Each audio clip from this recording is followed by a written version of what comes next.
Hi there, and welcome to the QMNET series. My name is Patrick Laub, and I'm sitting in for Michael Zephyr, who normally hosts the series. It's a group of interdisciplinary researchers, mainly around Melbourne University. And today we're lucky to have Milind Tambe, who is the Gordon McKay Professor of Computer Science and Director for the Center of Research in Computation and Society at Harvard University. He's also the Director AI for Social Good in Google Research India, and is going to be talking to us today about multi-agent reasoning for social impact. Thanks very much, Milind. Thank you for inviting me. Let me set my clock so that I will end on time. So give me a minute. All right, so I'll go ahead and get started. I intend to speak for about 40 minutes or so, and then we can have an informal conversation at the end. But if you want to ask a question in between, please go ahead and ask. So for the past 15 years or so, my research team and I have focused on advancing AI and multi-agent systems research for social impact, focusing on areas of public health, conservation, and public safety and security, with the key question of how to optimize our limited intervention resources. So I'll just jump right into the lessons we have learned. First, achieving social impact and AI innovation go hand in hand. And so with respect to public health, we have large populations to serve, but limited number of public health resources. So concrete example is work we've done with youth experiencing homelessness in Los Angeles, where harnessing the social networks of these youth, we're able to show that our social network algorithms are far more effective in spreading HIV information and reducing HIV risk behaviors compared to traditional approaches. But this social impact work went hand in hand with improving social network algorithms. With respect to conservation, we have large conservation areas to protect, limited number of ranger resources. So concrete example of work we've done in Uganda and Cambodia. We are harnessing past poaching data. We are able to predict where poachers set traps or snares, and for the past several years have been able to remove thousands, if not tens of thousands of these snares. But this work required innovation in green security games, which combines machine learning and game theory. In the past, we have also, in the area of public safety and security, contributed a new model called Stackelberg security games, and contributed new algorithms that have been in use by agencies in the United States, such as the US Federal Air Marshals, the US Coast Guard, and others. Now, these may seem like very different areas, but they are all connected together by this multi-agent systems research area. Today, I'll focus on public health and conservation. Second lesson is all of this work is only possible because of partnerships with communities, with nonprofits and government organizations. So here's some logos of different nonprofits that we have worked with. Our ultimate goal is to empower these nonprofits to use AI tools and avoid being gatekeepers to AI technology for social impact. Third, we are interested in the entire data to deployment pipeline, and not just as computer scientists only interested in improving algorithms. So our work often starts by immersing ourselves in the domain, trying to understand the kind of data that are available, the kind of problems that a nonprofit faces. Following that, a predictive model makes predictions as to which of the cases faced by the nonprofit are high risk versus low risk. And following that, a prescriptive algorithm, because we do have limited resources and cannot intervene on all of the high risk cases, tells us which cases to actually intervene on. And following that, field testing and deployment is crucial because social impact itself is a key objective of our work. So with that, I'm going to give you an outline of the lecture. I'll start with public health and initially on social networks. The work I'll cover today is from papers from 2017 to now in different AI conferences. And I'll highlight the role of the key PhD student and postdoc by putting up their picture in the top right-hand corner of the slides on which their work is shown. So let's start with health information dissemination. The concrete motivating domain here is work we've done with youth experiencing homelessness in Los Angeles. The rates of HIV among these youth is 10 times the rates of normal housed population. There's 6,000 youth who sleep on the streets of LA. So homeless shelters, they cannot reach every single one of these youth. So they recruit key peer leaders, educate them about HIV, and expect that they will talk to their friends and their friends will talk to their friends. Information will spread in this social network. Now, this is real face-to-face interaction. This is not happening over Facebook, etc. So this is the classic problem in computer science of influence maximization. So you're given a social network here. Each node, each number is basically a homeless youth who, with a red line between two nodes, indicates friendship between the two youth. And we have to select some number of peer leaders, in this case 3, who our social work colleagues will then educate about HIV prevention. And the goal here is select peer leaders in a way to maximize expected number of influence nodes, those who get informed about HIV prevention. And information is supposed to spread in the network via this independent cascade model. So if a youth C is educated about HIV prevention, then an adjacent youth D will be educated about the same topic with a probability of 0.4. So information will propagate through the network, and then D will talk to their friend E, and in this way, information will spread in the network. Now, taking traditional influence maximization algorithms and applying them in our context lead to some very interesting research challenges. And the reason these challenges arise, and in AI, this area of AI for social impact, they often arise is because lack of data and uncertainty is a key feature of AI for social impact.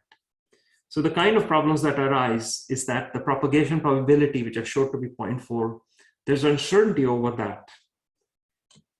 We can't recruit all of the peer leaders all at once because we have capacity limits. So often we recruit a small number of these youth. Some of them may be no-shows. Then we have to do a multi-step policy to bring in all the youth. And finally, the social network itself, which is usually assumed to be a given, an input, is itself unknown. All we can do is to query a few of these youth to uncover the network. So I'm going to sketch some ways we solve these problems just to give you a flavor of how these problems get solved in our work. So first, I said uncertainty. So we normally assume that if a youth C is educated about HIV prevention, then adjacent youth D will be educated. And the probability here, 0.4, is supposed to be known, given ahead of time. However, in reality, immersion in this domain clearly showed that we don't have this exact probability. So we can sample it from some distribution, but there may be uncertainty as to mean of this distribution as well. So we can say it lies within some interval. The point is that we are now trying to achieve influence maximization, spreading of our HIV prevention message in the presence of all this uncertainty of how information is spreading in the network. So we cast this problem of robust influence maximization as a zero-sum game against nature. So our algorithm is trying to choose peer leaders to maximally spread the message, and nature is trying to choose parameter settings to cause our algorithm to perform as worse as possible.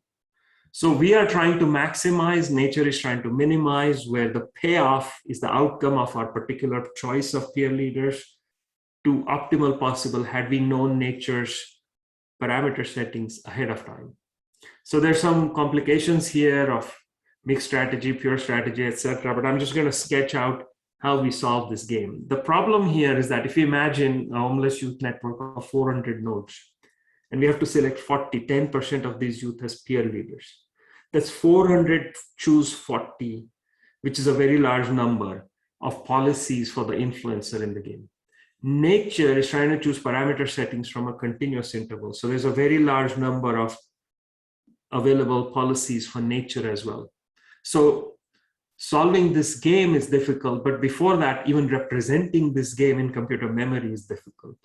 So we solve this problem by initializing this game with a small number of strategies for the influencer and nature. And then there's this double oracle approach, whereby there's an influencer oracle that will do a best response, grow the game. Nature's oracle comes in, grows the game. And this game incrementally keeps growing. And usually we can, without expanding the whole game, with a small amount of expansion of the game, we can reach equilibrium of the game, and we can show that we converge with approximation guarantees. The point being that there are these iterative algorithms that can solve this robust influence maximization problem that I mentioned earlier. The second problem is that collecting information about the entire network is difficult. You can imagine sending our social work colleagues into a homeless shelter and then having them sit there for days on end, trying to say who's friends with whom, and then collect the full social network and then get back to us. But this is clearly unworkable if you want to apply this method in a new city. If instead we could query 15% of the youth, basically ask them, who are your top 5 friends, something like that. And then just from that information, after querying 15% of the nodes in the population, then select the K peer leader nodes to spread influence, such that the performance of this choice is similar to opt, the optimal possible. Had we known the entire network in advance, then this would be a method that can be used in other cities more easily. So that's the sampling algorithm that we've developed. The basic idea is that we sample nodes randomly, so there's some cleverness of which nodes to sample, and estimate the size of the communities that these nodes belong to, and then we choose seeds from the largest K communities.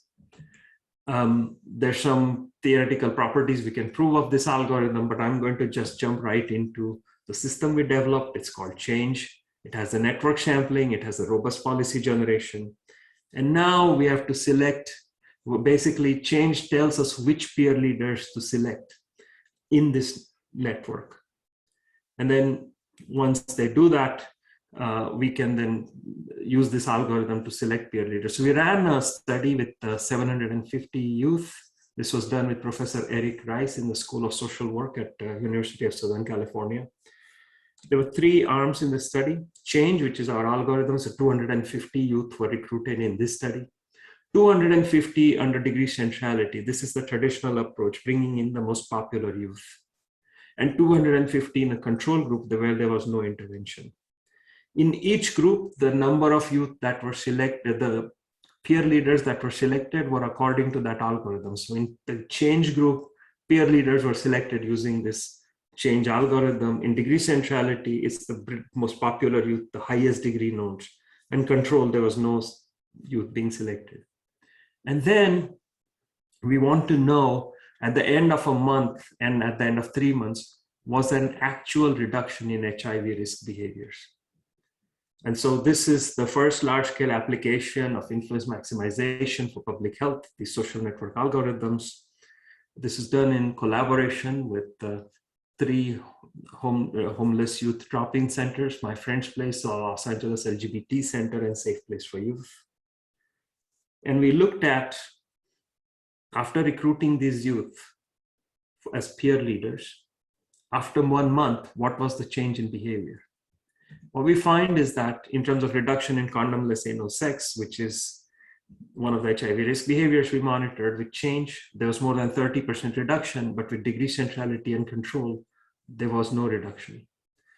At the end of 3 months, we find that this degree centrality begins to catch up, but still, it's not as good as Change. The point is that having this reduction happen faster in a month is important because it is an HIV risk behavior and because it's a population where people come and go, and therefore having this behavior change occur faster is important. Second, we looked at reduction in condomless vaginal sex, and again, we can see that Change is superior. So our collaborators have been happy about this work. Beautiful way to kind of like marry this tech world with this social service world, like, and how we can kind of go deeper and impact young people and elevate them. If this group became a really big thing, it could really help out a lot of youth.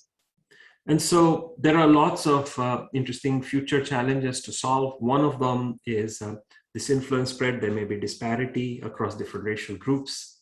And so addressing this fairness problem, trying to ensure that influence spread is equitable across these different groups, is something that we have looked at in different recent publications by using techniques like max-min fairness, that is ensuring that there's We maximize the minimum utility of any community. More recently, our work is trying to provide policymakers with a lever so that the policymaker makes a decision about how much fairness versus performance that they themselves can trade off.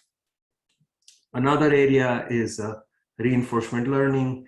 We had developed this algorithm for sampling, as I mentioned earlier.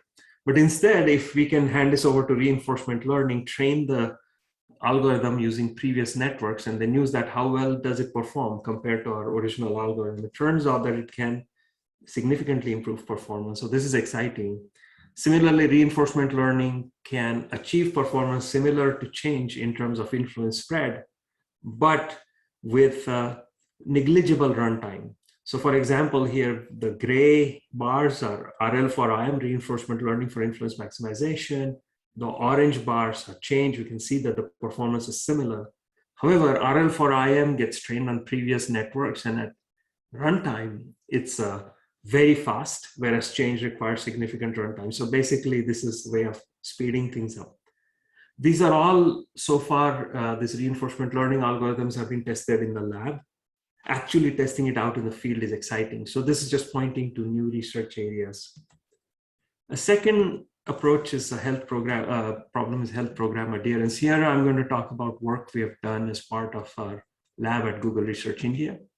And I'm going to use an example from maternal and child care, where a situation in India is difficult. A woman dies in childbirth every 15 minutes. 4 out of 10 children are too thin or short. We are very fortunate to be working with a nonprofit called Arman, which works with 25 million women in India. One of their programs is called M-Mitra. It's a weekly 3-minute automated message given to a new or expecting mother. It's something like, you're 3 months into pregnancy, you should use this health supplement, or your baby is 3 months old, enroll them in this government program, something like that. There's 140 messages that get delivered to these new and expecting moms. And from enrollment all the way to the baby being 1 year old. And in randomized control trials, they have shown that this M-Mitra leads to significant benefits to moms. 2.2 million women have been enrolled in M-Mitra.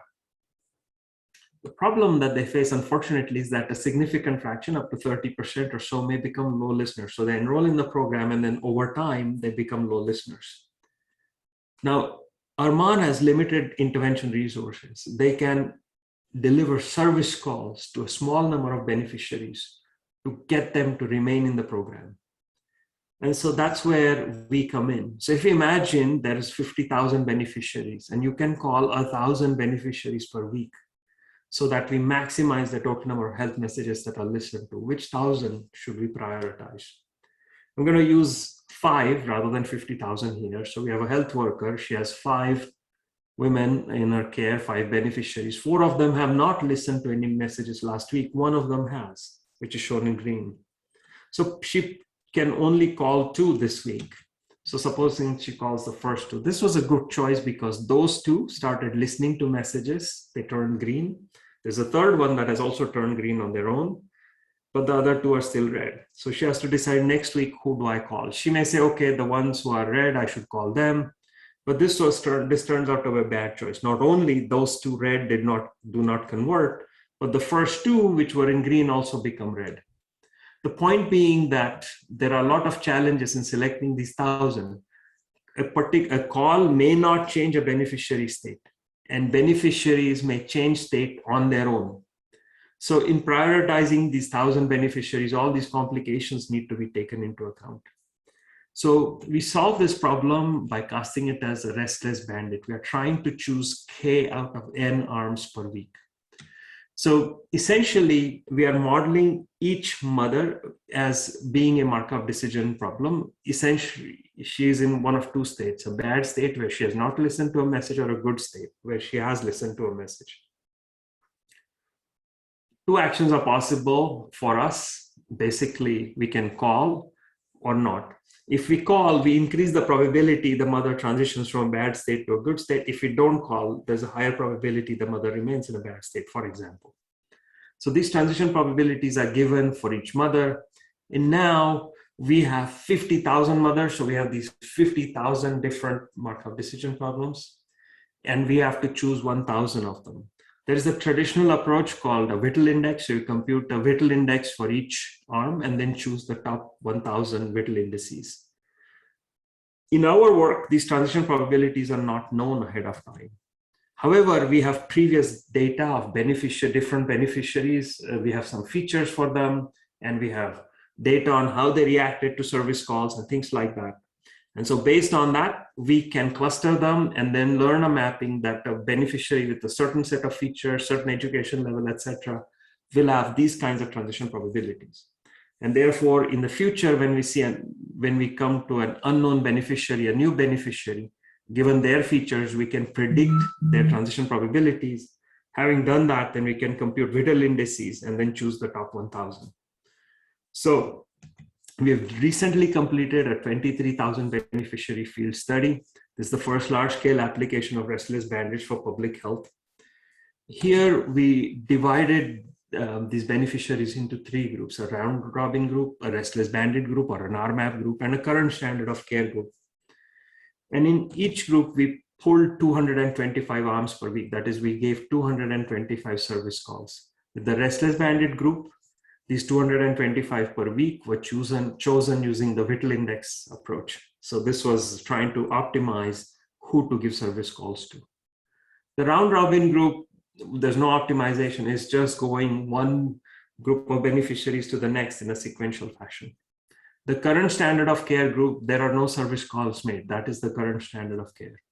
And now we want to know how many more health messages were listened to over the current standard of care group in each of these different, in the RMAP versus the round-robin group. And here's what we find.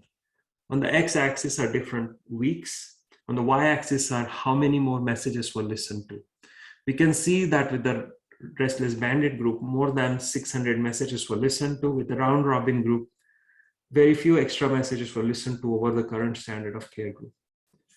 If you look at it from statistical significance, what we find is that the p-value, the RMAP versus current standard of care is significant, but round-robin versus current standard of care is not significant. The point being that if you're going to play service call, if you have a nonprofit that is doing service calls, optimizing these service calls is important. If you just randomly choose people to call or call them in some other sequence or something like that, that's not necessarily going to lead to benefits. And this has now become so exciting that we have launched a new 100,000 beneficiary study and transitioning the software to Arman. But this restless bandit approach has many other applications. If you imagine something like tuberculosis prevention, a patient has to take pills for 6 months, and this is very difficult, and so people drop off of taking these pills. And so again, it's a similar problem. We have health workers who are trying to monitor these patients and try to get them to take their pills. The health worker has a large number of patients and she has to choose a small number of them. So given the 100, in this case, maybe 10 patients, she has to choose 3 that she could call every day. Which 3? Supposing she calls these 3 first that are shown. What's interesting here is the problem is very similar to the problem I showed earlier in Arman with the maternal and child care, except here the state of the patient is not known. We do not know whether the patient took their medicine or not last night. It's only when this health worker calls the patient that we realize 2 of them had taken their medicine last night and 1 had not. And then she has to decide who to call tomorrow and so forth.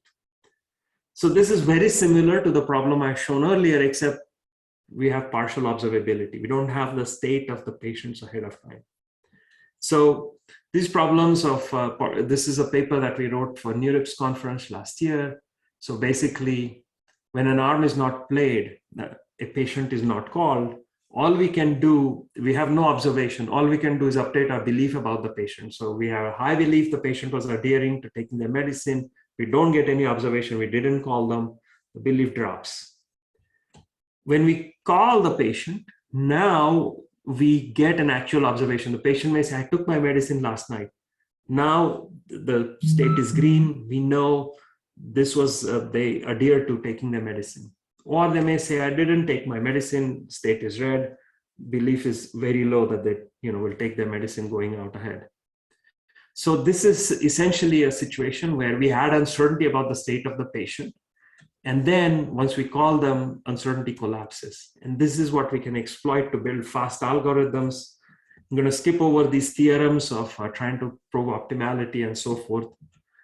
We've compared our algorithms to previous state of the art, and we've shown that our algorithms are fast while sacrificing little in solution quality. So our algorithms are shown in blue, and the best baseline here is in orange.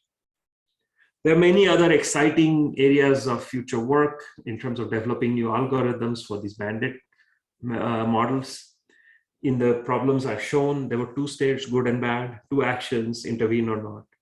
But you can imagine there are more states and more actions. For example, you can imagine the health worker can go and visit a patient, or may send an SMS, not only call. So there are more actions possible. So all of these are interesting new problems to solve, or we may want to develop these policy via learning. So for those who might be interested, fertile territory to solve lots of new problems in restless bandits.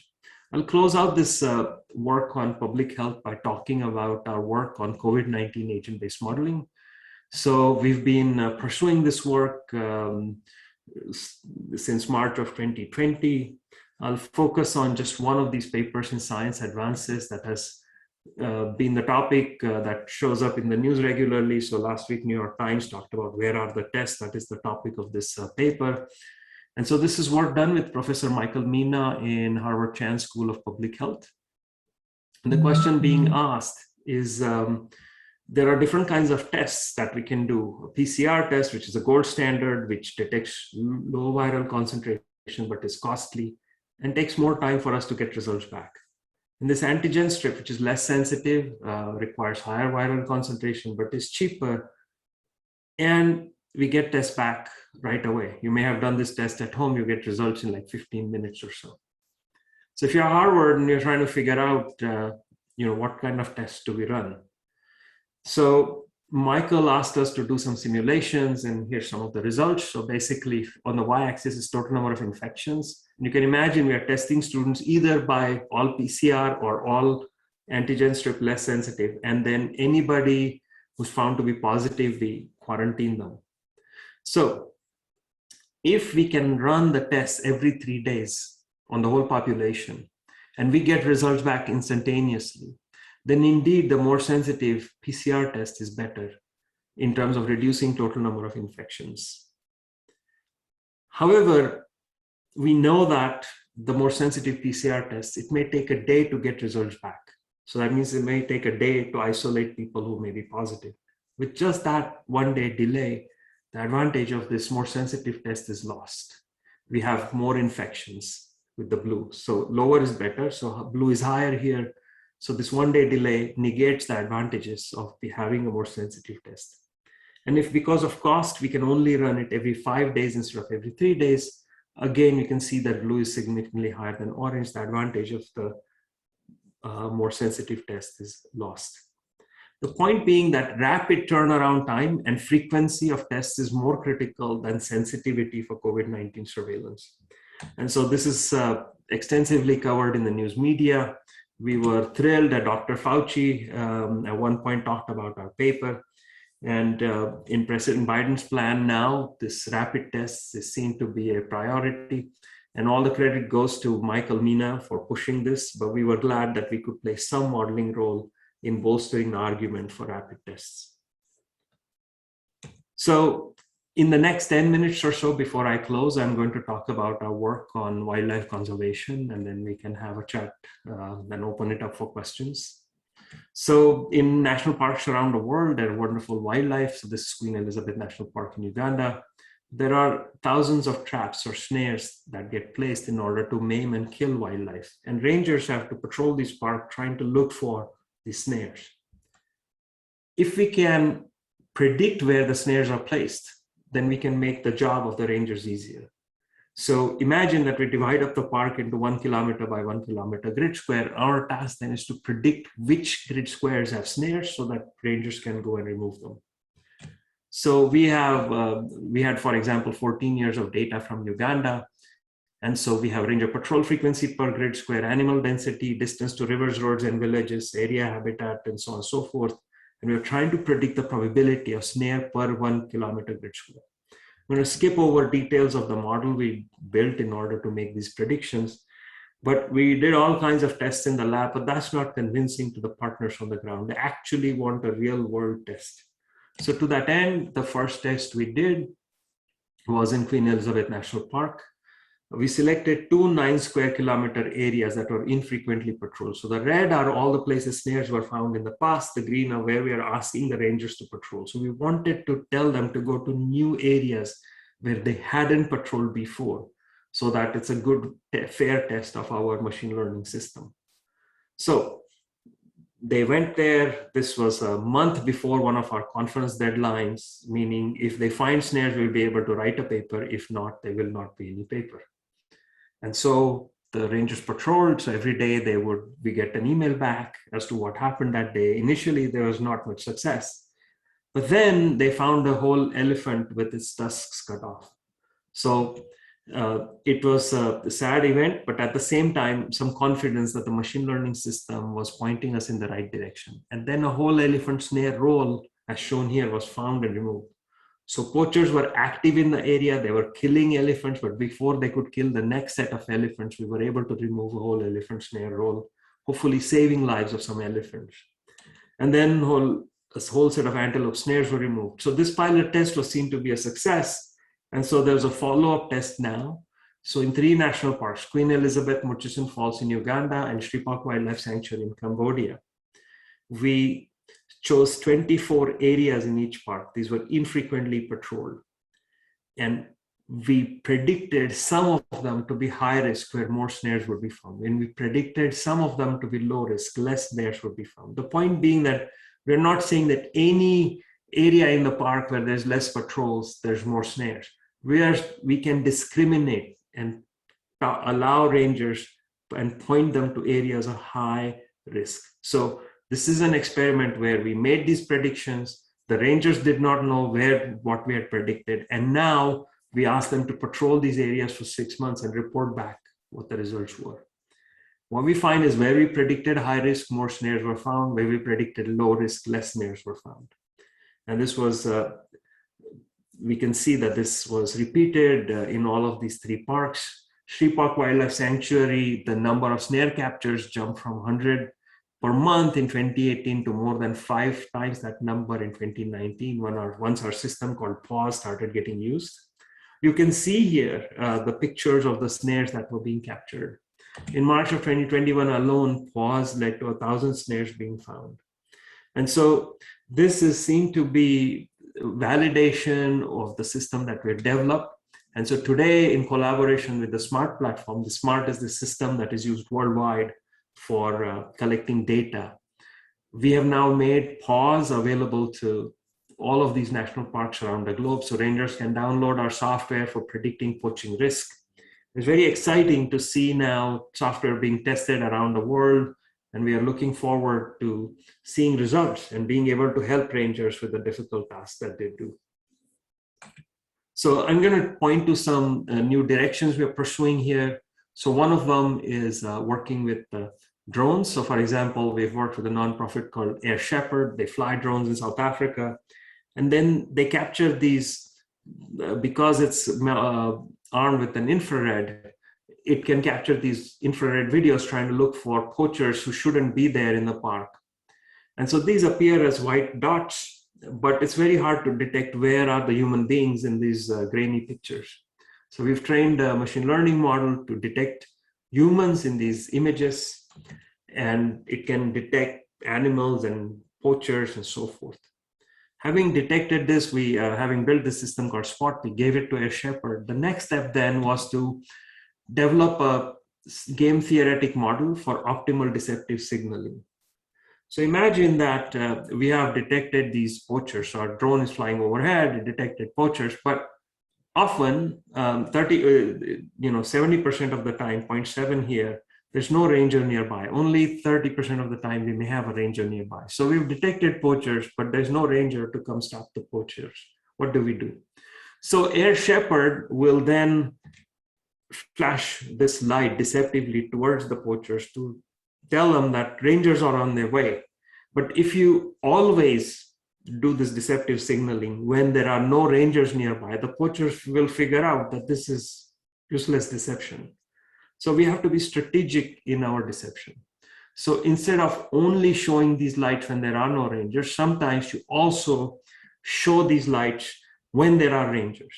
And so carefully balance these probabilities of when to show these lights when there are no rangers versus when there are rangers, such that from a poacher's perspective, it is optimal to run away when the lights are shown, even though they know that there is deception going on.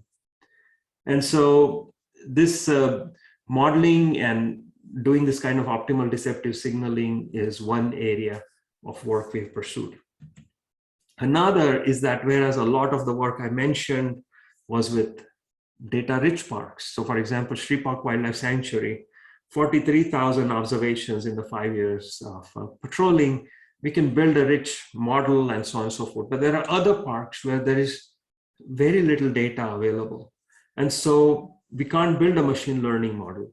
So now we have to balance conducting of patrols to collect data and conducting of patrols to detect illegal activity. There's exploration to collect more data, exploitation to stop illegal activities. And these kinds of exploration exploitation algorithms are called Bandit algorithms that you may know, of course. So we are given some targets with features. We have poachers who are trying to place snares, and we have some budget. The patrollers can patrol 5 kilometers a day. Where do you put the budget? And we want to figure out some sort of an optimal patrol effort. So we've developed this algorithm that was published in a recent AAAI conference, and we've shown that it achieves some improved regret bounds over previous work. So this is another area of work of working with parks that have limited data. So I'm going to end here with some lessons that we've learned, and then we can get into a conversation. First, achieving social impact and AI innovation go hand in hand. Second, it is important to empower nonprofits to use AI tools and avoid being gatekeepers to AI technology for social impact. We are interested in the whole data to deployment pipeline. It's not just about improving algorithms. It's important to step out of the lab and into the field, to embrace interdisciplinary work, in our case, something like social work, conservation, and so on.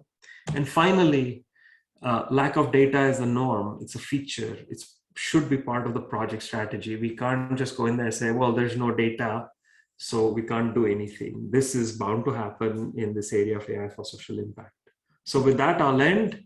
And thank you very much for inviting me. And hopefully this was of some interest. Thank you.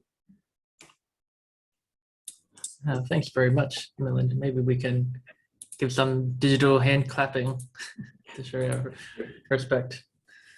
And thank you. Who do we have? Some physical hand clapping as well coming on, I see. And who would like to start ask the first question? Oh, okay, with Ben. That was a fantastic talk. Thank you very much for that. Thank you. I had a few suggestions, actually. So a lot of the work I do is to do with motor priming and salience. So trying to evoke some sort of a fear response that can prime the motor system. So when you mentioned that you were using drones to spy on some of these poachers, my initial response was that you could actually make the drone emit some sort of warning sound that would actually start to scare off some of the animals that it might be poaching. Got it. Yeah, that's interesting. I hadn't gone in that direction, but thank you. Yep. And the other direction, so because I also do visual salience, is actually to glitter bomb them. So to do what? Glitter bomb them. Oh, yeah.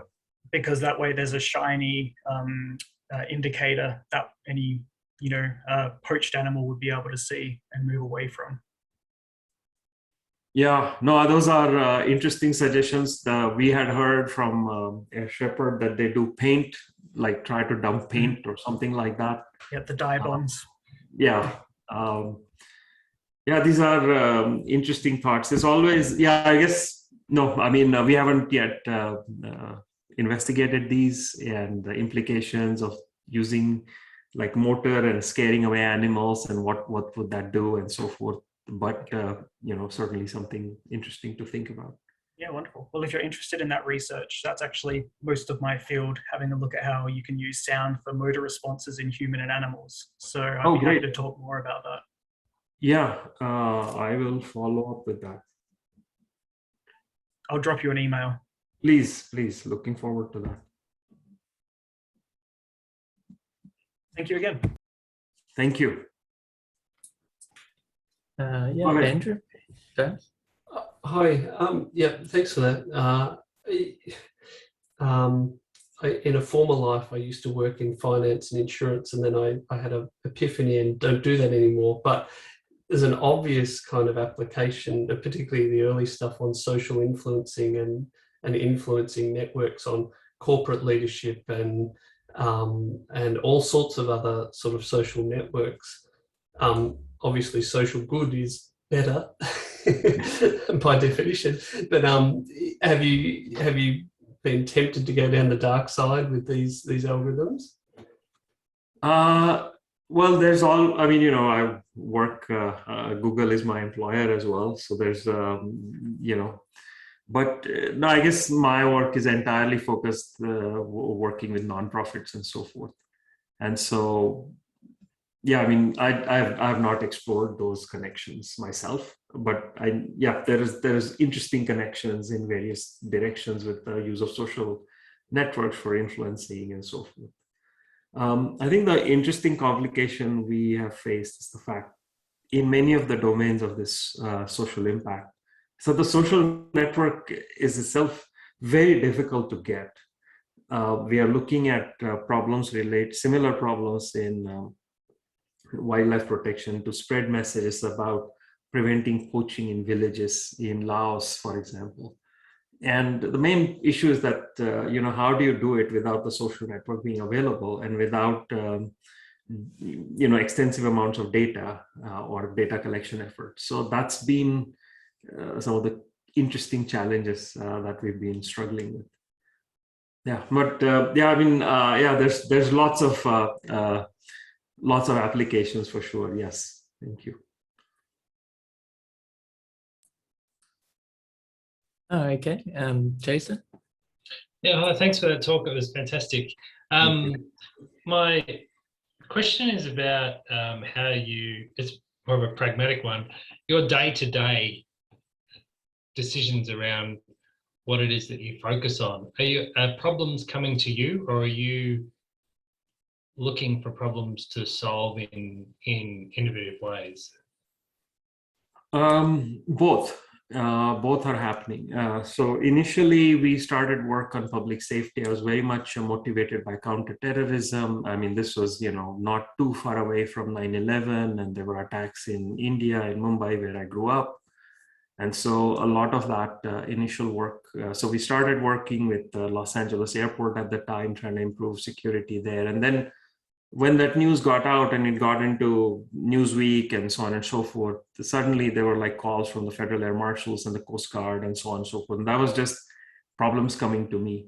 But I was fascinated by trying to protect endangered wildlife. And so I was knocking on the doors of World Wildlife Fund and Wildlife Conservation Society, and emailing conservation scientists, the famous ones that show up in National Geographic and so on, to say, hey, I can do something with AI. Do you think I could help? So both modes of operation. It's so more recently we're trying to formalize it in Google Research India. So the way we've done this is we have run a kind of a competition for the last 2 years. So basically we invite nonprofits to apply. We invite from around the world faculty members to apply. And then we run a matchmaking session. So each faculty member gets to meet with 3 nonprofits. Each nonprofit gets to meet with 3 faculty members. Then they write proposals after their matchmaking, and then we fund these proposals. So for the professor and the NGO to work together on that proposal. And so that has led to, I mean, the first one was pilot 2020, there's 6 projects. In 2021, we launched 30 such projects. And this program will now run in 2022 again, and so on. So just following on from that, is that, I guess you publicly advertised that call. I'm interested, sorry, I'm wearing multiple hats here. I'm putting on now my Melbourne Connect hat. So the University of Melbourne's just created a hub for innovation, right? Like all other universities around the world. But this concept of matchmaking and between industry and academics is very high on our list. I'd be interested just to see how your scheme runs. Is there some public information that I could have a look at? What's the name of the scheme, I guess? I mean, it's there's a website. I can email it to you if you just email me. Okay, that'd be great. Yep. I mean, there's a Google Research India website where we advertise. We have advertised the program. We put it out on social media and all of that. And there were some groups from Australia who applied, and so we've also matched them with some nonprofits in Asia and Africa, for example. Cool. Great. Maybe I might ask an algorithmic question, well, high level.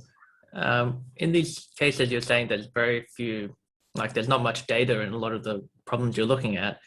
Does that mean that like deep learning, as compared to the more traditional ML approaches, does that mean that deep learning doesn't get much, that doesn't come up very frequently as the best solution, or is it you should still be able to work it into your toolbox? So say, for example, what I meant is something like using, I mean, social network data is not available to us, or the transition probabilities in the case of the, bandits and so forth, not available. So somehow that, we have to deal with the fact that there is no data or very limited data. And so it has to be compensated either by data sampling strategies or somehow to work with the limited data, and therefore, instead of deep learning, you got to use some other techniques. And the other problem we also face is that, okay, even if you could develop some sort of deep learning techniques and so forth, now you give it to a nonprofit and say, use that, but they don't have the kind of compute resources truly to run those complicated models. So then they'll say, well, simplify those models for me so that I can actually run them quickly. And so, it's indeed a challenge. And I wouldn't say that it's not useful at all. Certainly in the drones case, for example, to detect poachers, so forth, it was a deep learning model. We can still use deep reinforcement learning to provide an alternative to the algorithmic work that we did. So for example, instead of coming up with a complicated handwritten algorithm for sampling graphs in order to figure out the social network, we can just train based on past graphs, a reinforcement learning model, so that it just figures out how to query nodes in order to solve a problem. That was a deep reinforcement learning algorithm. So I guess the place where it gets used has to be much more selectively defined, and it can't just be like, okay, here's data, apply machine learning, and it's just going to work. We have to be a little bit more clever in how we end up using deep learning. Maybe I can ask a question about the sort of reinforcement learning setup that you have with this incomplete data and uncertainty about relationships or graphs in the data. Sometimes there's this added problem where you don't necessarily be able to, from what I hear, all the case studies that you have, you are able to either sample or do something to actually get the response back. So in a way, the response you have is quite certain. So what happens, so there are some situations where you can't really, you can only guess somehow that even if you do the base sampling, you can only guess what the result is. I'm just wondering whether there's any situations that you've encountered that, and how. No, it's yeah, no, I mean, this is true. The first initial sampling algorithms we built were dependent on essentially requiring that, okay, we ask the first youth who's their friend, and then the second youth who's their friend, and there's like a chain that we had to follow in order for that algorithm to work and for us to provide performance guarantees. And then you test it out in a homeless shelter, and they say, well, the first youth says so-and-so is my friend, but that friend is not there that day. So we can't build these very complicated sampling algorithms just because of execution difficulty. And so we had to come up with something that was much simpler to execute and maybe give up on those kinds of performance guarantees that we had given earlier. So I guess the main lesson that I could say here is that it's an iterative process. It's very much everything is done in partnership with our nonprofit collaborators. If it's not the case that we, get the problem from them and then, go into a lab and keep thinking and okay, here's an algorithm, now go implement it, doesn't work.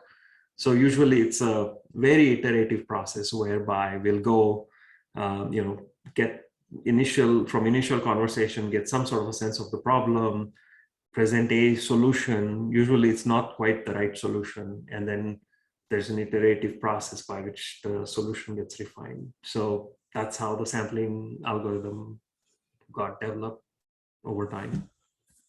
Hope that helps. Thank you. Sorry, I won't turn my camera on because the angle is wrong.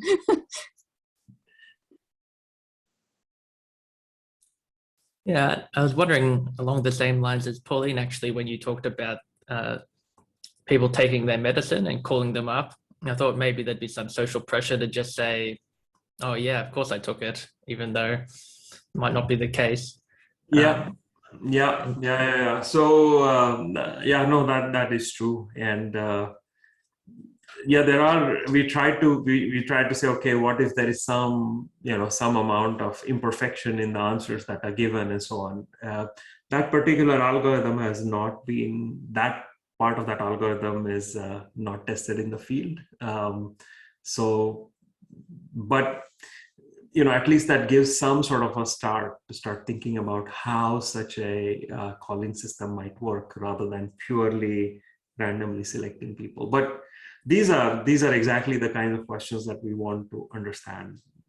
How do you compensate for the fact that there is this sort of social pressure and so forth.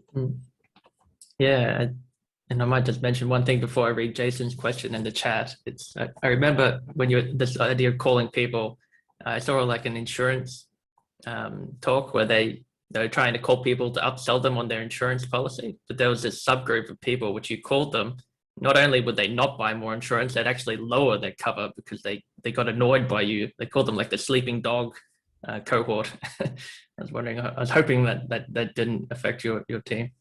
That's a very important point as well. And in the actual study we did on the ground with the nonprofit Arman, where we did do the service calls and so forth. I mean, they did it. We told them who to call. That is indeed an issue that they have pointed out, that if you irritate people by doing repeated service calls, that they'll just cut off the whole service. They don't want to be bothered. Not only are you, first you're saying you should listen to these voice messages to improve health, and then you're imposing service calls on top of to get them to listen, so they may get irritated. So you have to be more careful with that. Okay. So there's a question from Jason. I might just query him. Jason, do you feel like chatting it out on the microphone, or do you prefer me to? I can do it if you like. I'm happy for a speaker to address any of these things that he thinks are worthwhile. There just seems to be that you've got this sort of core of an attack on some of the problems, like the conservation problems, and then there seems to be these interconnected concepts. And one good one is the incentives for coaches to keep doing what they're doing, even if you change the game that you're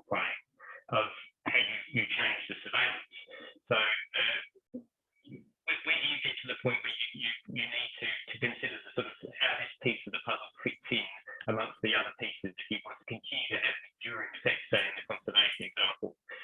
Do you need to connect with other people who can change the incentives for people poaching? I didn't completely hear the call, but I'm reading this message which talks about, but I'm imagining the question is really about patrolling policy, and if the poachers know the kind of patrolling policy that's employed, that then they may counter that in different ways. And so, I mean, it's a fascinating question for sure. We generally model these problems as a Stackelberg model. So basically what this means is that we assume that the adversary knows our strategy, at least probabilistically. So they know there's a probability, let's say, of 0.3, you will be in this grid square, and a 0.3 in this grid square, and 0.4 in that grid square. That the probabilities are known because of surveillance. They just don't know exactly what you will do today. And the algorithm takes into account the fact that the adversaries, the poachers, or whoever is going to respond optimally, assuming that they know these transitions, they know your mixed strategy or randomized patrol strategy ahead of time. So it's taking into account the fact that there is surveillance going on and coming up with a strategy in the first place. However, it gets really complicated because their surveillance may not be perfect, they may not act optimally, they may, and so on and so forth. So lots to do there. So, fascinating area to think about. So I see that we're past 10 o'clock my time, and probably lunchtime your time. And so thank you for inviting me. Appreciate all the questions, and look forward to further conversations. Thank you. Yeah, thank you very much for coming, especially so late at night for you. Thank you. Thank you. Thank you. Bye. Yeah. Goodbye, everyone.